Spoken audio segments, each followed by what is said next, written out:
I was 8.5, and my dad pulls me into the room and says, "You have to watch this." I saw Wayne Gretzky standing up there blubbering. He was being traded to LA, and I had to run into the other room, and I had to hold it in myself because I had to be grown up because I didn't want to cry because a hockey player was leaving.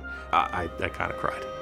It's American Thanksgiving 1993, and my Dallas Cowboys are playing my brother's Miami Dolphins. The Cowboys appear to win the game on a blocked field goal, but Leon Lett slips in the snow and hits the ball, giving the Dolphins another chance at the win. They hit the field goal, and my brother doesn't stop making fun of me for about 2 or 3 months. Being a Leafs fan growing up, there's a lot of sad memories. 1993 against the Los Angeles Kings, where Wayne Gretzky not only high sticks Doug Gilmour in Game 6, but then he scores the winner, and then the next game he gets a hat trick in Game 7. When Gretzky did not get called for the high stick, it was like somebody simultaneously punched me in the face and punched me in the gut at the same time. And then for him to go on and score the winning goal was just like, it was awful. The end of the Oilers' 2006 playoff run, for sure. I mean, losing the Stanley Cup was sad, but honestly in Game 1, watching Dwayne Rollison go down was just horrifying.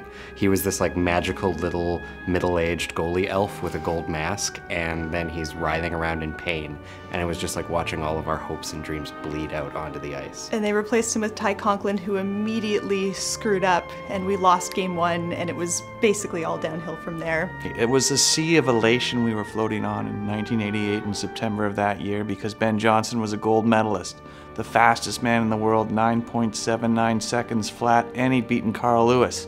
And we were celebrating, and we were happy, and we were proud. And a few days later, we were introduced to the word steroids, stanozolol, and Ben, our big Ben, our great Ben, was a big cheat. Saddest moment ever. A Champions League game between FC Porto, the team I support, and Bayern Munich. We were trounced 6-1 in the second game of the quarterfinal legs by Bayern Munich. It was a terrible, terrible loss, 1-0, 2-0, 3-0, 4-0. I remember watching at my office and kind of crying like a solitary tear. Game 6 of the 2002 Eastern Conference Final. The Leafs were down late in the game. Matt Sundin, who was my favorite player, scored with less than a minute left. And for like 20 minutes maybe, I believed for the first time in my life that the Leafs could maybe win the Stanley Cup one day. And then it came crashing down 8 minutes into overtime when the Carolina Hurricanes scored. I resent North Carolina to this day.